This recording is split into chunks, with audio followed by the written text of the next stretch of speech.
Bir ara xatırlayırsınız, belə bir fikir yarandı ki, islahatçılar bloku yaranır Azərbaycan, iqtidarlı müxalifətdir.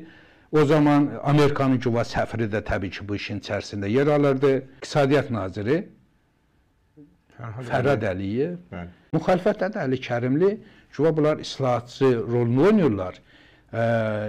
Heydər Əliyevdən sonraki dönəmdə İlham Əliyevi dəstəkləyəcəklər deyə bir görüntü yaratmağa çalışırdılar. O dövr bütün siyasi fəaliyyəti Əli Kərimlilərin üstündə qurulmuşdu.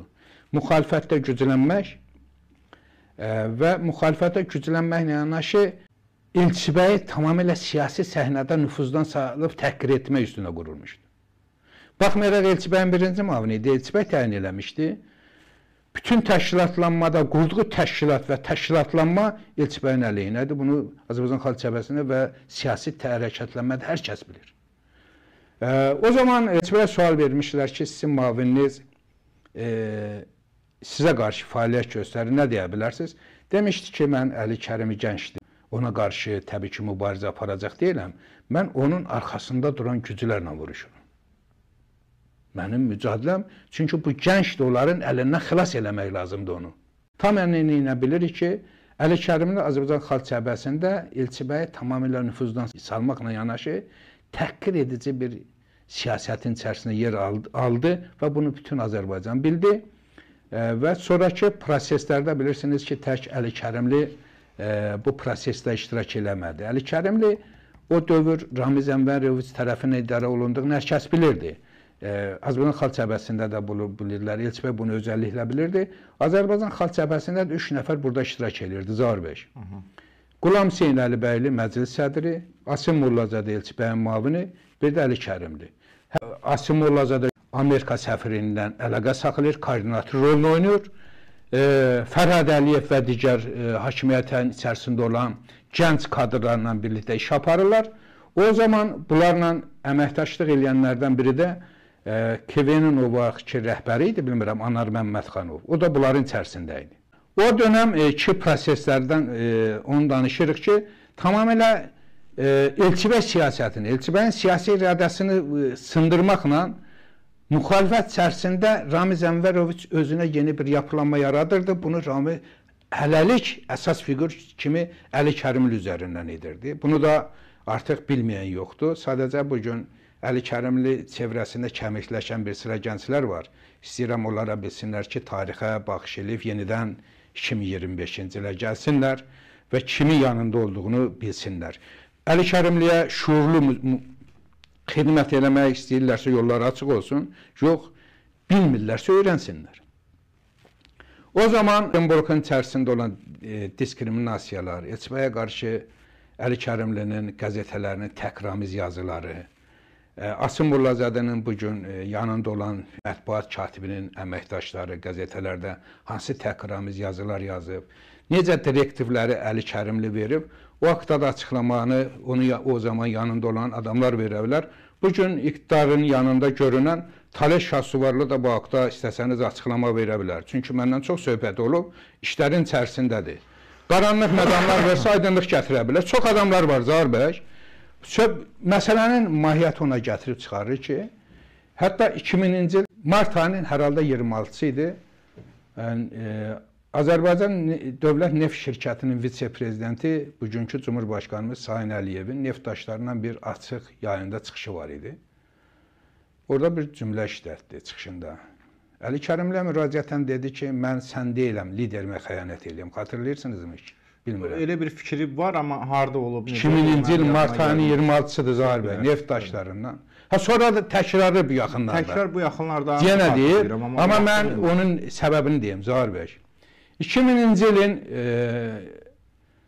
deyək ki, yanvar ayı çox adam bilir Elçibəy xəstədir, xəstəliyindən xəbəri var. Azərbaycan Xalq Cəbhəsini ələ keçirmək, tamamilə bütün strukturları sahiblənmək uğrunda bir mübarizə. Azadlıq qəzeti bir yazı yazdı.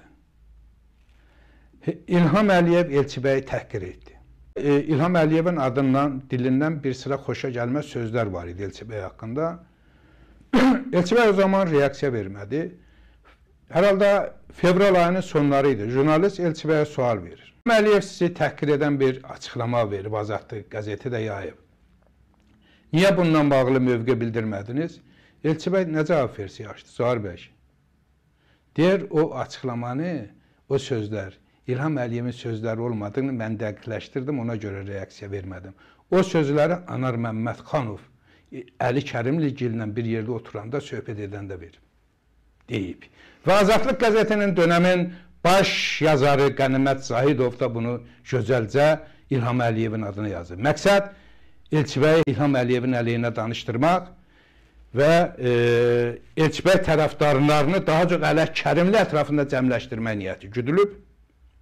Elçi bəyin də bu açıqlaması onu sındırmağa yönəlmişdi ki, doğru deyil.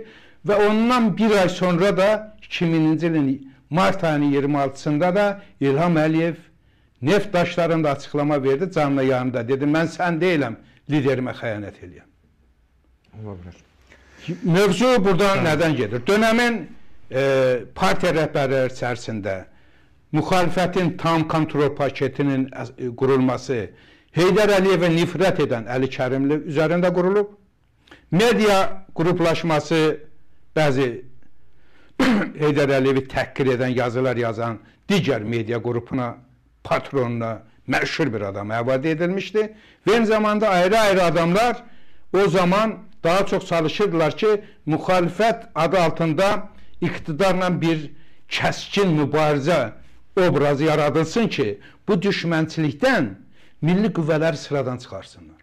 Milli qüvvələrin hakimiyyətdə təmsil olunmasına, parlamentə gəlməsinə mane olsunlar. Bir missiya alındı. Elçi bəydən sonra Zahar bəy, Əli Kərimli ilə bir yerdə olan Asım Mollazadə, Qulam Hüseyin yeni bir status aldılar, parlamentə gəldilər, yeni partiya sonraki dövrdə yaratdılar. Təbii ki, sonra Qulam Hüseyin Əlibəyli ilə Asım Mollazadə qədər davam gətirmədi. O haqda bir bilgi söyləyənmərəm. Görünür, enerjisi çatmadı ya da daha çox düşündü ki, bu yol deyil, bu bəlkə də keçmişinə nifrət elədi, dayandı deyə bilmərəm. Bunun da mənə elə gəlir ki, Qulam Hüseyin Əlibəyli açıqlama verə bilər. Sonraki dövrdə, 2003-cü ildən sonra siz diqqət etdinizmi? Müxalifət içərisində Heydər Əliyevi təhqir edən adamların bir çoxsunu iqtidara daşıdılar. İqtidara necə? Daha çox onlara görəv verdilər. Heydər Əliyevi təhqir edən bəzi adamlar parlamentə seçildi, təhqir eləyənlər. Bəzi adamlar media patronu olaraq güva müxalifətdən ayrıldı, hakimiyyət içərisində strukturlaşıb, ayrı-ayrı qüvvələri oradan vurmağa başladılar. Əli Həsənovla işbirliyi təmin edildi. Komandada, iqtidarda ictimai siyasi mühiti iflic vəziyyətə qoyan, suni sürətdə güva müxalifətlə mübarizə aparan bir Əli Həsənov ortada qaldı, iqtidarda. Digər tərəfdən də radikal müxalifət adı altında Azərbaycan siyasi partiyalarına siyasi gücünü darmadağın edib, Azərbaycan dövlətinin əleyhinə formalaşdırıb, gələcəkdə Ramiz Mehdiyevin komandasını formalaşdırmaq üçün bir missiya üstləndi. 20 partiya var, 25 partiya var da bugün. Onların 25 dənə Ramiz Mehdiyevlə əməkdaşlıq edən bir dairə çəkir, hər birinə X qoya bilərəm. Amma orada bir nəfəri Əli Kərimlini açıq-açığına xalqa elan edərəm ki, bu Əli Kərimlidir.